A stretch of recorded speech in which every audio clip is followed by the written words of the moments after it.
नमस्कार.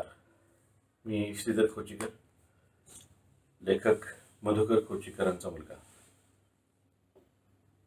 खरं तर आज त्यांचा तिथीप्रमाणे वाढदिवस रंगपंचमी आहे आज. त्यामुळे आम्ही सर्वांनी ठरवलं की बाबांना काहीतरी वेगळी गिफ्ट द्यावी. आणि ते लेखक असल्यामुळं त्यांचीच एखादी कथा वाचली तर कसं होईल अशी माझ्या बहिणीची एक आयडिया होती. माझी बहीण संगीता, तिनं ही आयडिया ॲक्च्युली मला दिली. आणि एक त्यांचीच असलेली कथा त्यांनाच गिफ्ट म्हणून आम्ही परत द्यायची एक छोटीशी मेहफल करायची ठरवली. त्यातनंच ही कथा बाहेर आली. आणि त्या कथेचं पण नाव इंटरेस्टिंग आहे, आहेर. सो बाबा, तुम्हाला मी आहेर देतोय. घरचा आहेर नाही, पण हा तुम्हीच लिहिलेल्या कथेचा एक छोटासा गोड आहेर आहे असं समजा. तुम्ही असेच 100 वर्षापर्यंत आणि त्याच्याही पुढं जागा आणि जगणारच आहात. आणि तुमची 3 पुस्तकं झाली, त्याचा 4थं पुस्तक लवकरच येईल. आणि 100व्या वर्षापर्यंत 10 नक्कीच व्हायला पाहिजेत. So continue with your hard work young man. आणि मला माहीत आहे तुम्ही डेफिनेटली लिहित राहणार. तुम्ही आमच्या सगळ्यांची प्रेरणास्थान आहात. आणि मला माहीत आहे की 10वं पुस्तक हे तुमच्या 100वीच्या वाढदिवसाला आपण प्रकाशित करायचं. So with that goal in mind मी तुमचीच असलेली कथा एक वाचून दाखवतो. हा माझा पहिलाच प्रयत्न आहे कथा वाचायचा. त्यामुळे ज्या कोणाला ही कथा पोहोचेल त्यांनी कृपा करून माझ्या चुकांच्याकडे दुर्लक्ष करावं आणि बाबांच्या कथेकडे जास्त लक्ष द्यावं, हीच माझी छोटीशी विनंती आहे. तर आपल्यासमोर सादर करत आहे बाबांनी लिहिलेली कथा आहेर. तुळशीचं लग्न झालं आणि टपालात लग्नपत्रिका यायला सुरुवात झाली. जवळच्या लांबच्या अशा सगळ्या नात्यातल्या लोकांच्या पत्रिका तर येतच राहतात. पण केव्हा केव्हा स्नेही मंडळींच्या घरातल्या मंगल कार्यात सहभागी होण्यासाठी अग्राची निमंत्रण येतात. आता निमंत्रण आमंत्रण म्हणजे जाणं आलं, प्रवास खर्च आला आणि आहेर तर आलाच आला. पाटबंधारे खात्यातल्या अशाच एका ऑफिसमध्ये आहेरावरून घडलेली घटना मी तुम्हाला सांगणार आहे. त्यासाठी तुम्हाला या खात्यातल्या सगळ्यांची ओळख करून घ्यायला हवी. तसं हे तालुक्याच्या ठिकाणाचं एक छोटंसं ऑफिस एका अंधाऱ्या वाड्यात थाटलेलं, 2-3 खोल्यात पसरलेलं. साहेबांचं केबिन म्हणजे एका बाजूला लाकडाच्या ठोकळ्यांनी स्वतंत्र केलेलं एक छोटीशी जागा, हिरव्या पडद्यानं केलेला आडोसा, धूळ, जळमट, कुबट वासाचं साम्राज्य, कधी काळी नवी असलेली टेबलं, त्या खुर्च्या, आजूबाजूला पिवळट जुन्या झालेल्या फायली आणि शाईची डाग पडलेली फरशी. तसा स्टाफ भरपूर, पण 2-1 खुर्च्या सदा रिकाम्याच. साहेब नेहमी टूरवर, नाहीतर टूरच्या निमित्तानं आपल्या मुलाबाळांबरोबर. हेड क्लार्क सुरनीस रिटायरमेंटला आलेले, तेच बिचारे सगळं निभावून घ्यायचे स्टाफमध्ये. पालकर, कांबळे, सावंत, कुलकर्णी, भावे, चौगुले तर शिपाई, धोंडीबा व राम. पालकर कॅशबुक बघायचा, कांबळेंकडे स्टेटमेंट्स, कुलकर्णी टाईपरायटर बनवायचा, तर भावे चौगुलीकडे प्लॅनिंग डिपार्टमेंट. आणि साहेबांचे उजवे डावे हात म्हणून ऑफिसमध्ये दबदबा. एक सुरनी सोडले तर सर्वजण एकाच वयाचे आणि सर्वजण एकाच वेळी नोकरीला लागलेले. त्यामुळे थट्टा मस्करी, एकमेकांची उणीदुणी काढण्यास भरपूर वेळ घालवल्यानंतर उरलेला वेळ काम करण्याचा आहे. कामापेक्षा इतर उतापती जास्त. शेजारच्या गंगूबाईंच्या हॉटेलमधनं चहा, भजी, मिसळचा रतीब चालायचा. महिन्यातनं एकदा मटण पार्टी ऑफिसमध्येच व्हायची. असा सगळा सरकारी दप्तरातला हा कारभार. पण एक गोष्ट सांगायची राहिली, त्या ऑफिसमध्ये सावंत म्हणून आणखी एक कारकून होता. सावंतचा नेहमी सवता सुहा.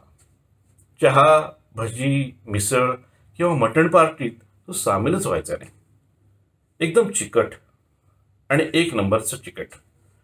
घरून येताना डबा आणायचा, थर्मासमध्ये चहा आणायचा, एकटाच खायचा, एकटाच प्यायचा, चिमूटभर सुपारी सुद्धा कोणाला द्यायचा नाही. स्वतःचं काम संपवून वेळ उरला तरी कोणाला तरी मदत करायचं नाही. घरचं काम काढून सटकायचं, सगळ्यांची फटकन वागायचं. असतात एक एक माणूस घाणी आणि तेवढीच निस्वार्थी. सावंत यातलाच एक अभिजात नमुना. कुलकर्णीच्या मुलीचं लग्न झालं. लग्नाला साहेब धरून सगळेजण आले होते. आहेर काय द्यायचा, किती वर्गणी काढायची यावर चर्चा झाली. शिपायासकट सर्वांनी 50 रुपये आणि साहेबांनी 100 रुपये अशी एक छोटीशी यादी केली गेली. सावंतनं मात्र आपल्या नावापुढे लिहिलं, मी स्वतंत्र आहेर करणार आहे, सॉरी. नंतर कळलं बायको मुलांचा आला तर होता, पण ऑफिसमधल्याच पिवळ्या पाकिटातून 11 रुपयेचा आहेर केला त्यानं. हा अनुभव नेहमीचाच. कुणाकडे वासुशांत असो, बारसा असो, लग्न असो, याचा आपला सवता सुखा. आबाद इथंच बायको मुलं त्याच्याच धाकर वाढलेली, त्यामुळे त्यांचाही स्वभाव तसाच बनलेला. सहकाऱ्यांच्या तिखट टोमण्यांना हा दाद द्यायचा नाही, स्वभाव बदलायचाच नाही. पालकर, कुलकर्णी, भावे, साळुंखे एकत्र आले की त्या सावत्याला शिव्या द्यायचे. एकदा तर त्या सावत्याची जिरवायची त्याने ठरवलं. पण सावंत कसला वस्ताद, तो संधीच देत नव्हता त्यांना. भगवान के घर में देर है लेकिन अंधेर नहीं याचा प्रत्यय पुढे आला. त्याचं असं झालं, सावंतच्या मुलीचं लग्न ठरल्याची बातमी ऑफिसमध्ये येऊन धडकली. पालकरांनी त्याला डिवचलं, काय सावंत, मुलीचं लग्न ठरलंय वाटतं. कोणी सांगितलं तुला? आणि ठरलं असलं तरी तुझी परवानगी घ्यायला पाहिजे होती का काय सावंत? असं सावंत म्हणाला. अहो सावंत महाशय, तसं नाही हो, ही आनंदाची बातमी आहे. तुझ्याकडनं कळली असती तर आम्हालाही आनंद झाला असता. पालकर त्याच्या टेबलाजवळ येत म्हणाला. कुलकर्णी, भावे, साळुंख्यांनी होय खरंच ते म्हणून दुजरा पण दिला. या भाव्यांनी सांगितलं असेल तुम्हाला, शेजारी राहतोय ना, सारखं भिंतीला कान लावून बसलेला असतो. भाव्यांकडं एक जळजळीत कटाक्ष टाकत सावंत म्हणाला, हे फार झालं सावंत, धडधडीत माझ्यावर तू आरोप करतोयस. तुझ्या मुलीचं लग्न झालं काय किंवा नाही काय, मला काय घेणं घेणं. भावे कोकणसी टोनमध्ये पुत्कारला. जाऊ दे हो सावंत, कशाला एवढं मनावर घेताय. आम्हा सर्वांतर्फे अभिनंदन. सरनोबतांनी फायलीतून डोकं वर काढून सावंतांकडे चष्म्यात पाहून समजोता करायचा प्रयत्न केला आणि विषय तेवढ्यावरच मिटला. दुसऱ्या दिवशी सावंतनं प्रॉव्हिडंट फंडातून कर्ज काढायला अर्ज काढला. डायरेक्ट साहेबांकडे गेला आणि तो त्यांच्यासमोर घेऊन ठेवला. साहेब, जरा लवकर पाठवा मंजुरीला. लग्न 2 महिन्यांवर आलंय. सगळी तयारी पैशांवाढूनच अडून राहिलेली आहे. प्लीज साहेब. बरं पाठवतो, जा तुम्ही, साहेब तुटकपणे म्हणाले. अर्ज पालकरांकडे आला. पालकरांना पुन्हा संधी चालून आली. अहो कुलकर्णी, सावंतचा लोन अर्ज माझ्याकडे आलाय, पाठवायचा आहे का? त्याचे सॅलरी डिटेल्स जरा तपासून द्या. आणि हो, आज सावंत आपल्याला चहा पाडणार आहे. हा इशारा सावंतला होता. पालक्या, तू नाही, तुझा बाप पाठवेल अर्ज. चहा बिया काही मिळणार नाही. तुम्ही लोक सोकावलाय पाट्या उकळायला. हे ऑफिसचं काम आहे, काय मेहरबानी करत नाही तुम्ही माझ्यावर. सावंत कुरकुरला. असं काय? ठीक आहे, आम्हाला तुझा चहा नको, त्यापेक्षा एरंडेल पिऊ, समजलं? पालकरांनीही खणखणीत उत्तर दिलं आणि चहा परतवला. सरनोबतांनी भांडण सोपवलं.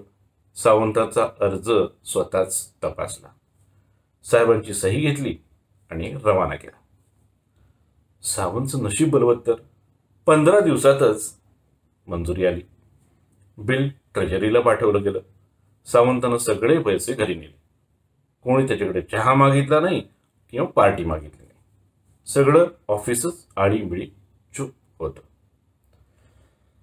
भावी बातम्या आणत होता.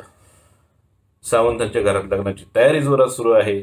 आचारी, पाणके, वाजंत्रीवाले, मांडववाले यांना ठरवताना चाललेली घासाघीस, कपडे लत्त विकत घेताना झालेली वादावादी, कुणाला निमंत्रण पत्रिका पाठवायच्या, किती किती छापायच्या, कुणाला नुसत्या पत्रिका पाठवायच्या, कुणाला समक्ष आमंत्रण द्यायचं, यावरही वाद आणि भांडण चाललं होतं. सावंत रजेवर होता आणि भावे आज की ताजा खबर सांगून सर्वांची करमणूक करत होता. आणि एक दिवस सावंत बऱ्यापैकी शर्ट पॅन्ट आणि डोक्यावर टोपी असं घालून ऑफिसमध्ये आला ते थेट साहेबांच्या खोलीत शिरला. त्यानं साहेबांना पत्रिका दिली. सर्व स्टाफला मिळून त्यानं एकच पत्रिका दिली होती. साहेबांच्या खोलीतून बाहेर येऊन सर्वांना हात जोडून म्हणाला, मंडळी, सर्वजण लग्नाला या, जेवायला पण. अरे रामू, धोंडीबा, तुम्ही पण यावर का? वाट पाहतो. तुम्ही दोघं लवकर या मदत करायला. रविवार आहे, ऑफिसला सुट्टीच आहे. पालकर पुटपुटला, अरे चोरा, आता तुला गरज वाटली काय? पण वरकरणी म्हणाला, अरे सावंत, चहा मागवलाय, दमला असेल घेऊन जा. सावंत हे सकाळपासून धावपळ करून दमला होता. पडत्या फळाची आज्ञा म्हणून बसलाच खुर्चीत. मोठ्या चवीनं चहा प्याला आणि टोपी सावरत पुन्हा पुन्हा सगळ्यांना यायचं आमंत्रण देऊन गेला. दुसऱ्या दिवशी भाव्यांनी बातमी आणली. रात्री घरात सावंत आणि त्याची बायको कुणाकुणाकडून अंदाजे किती आहेर येईल याची यादी करत होते.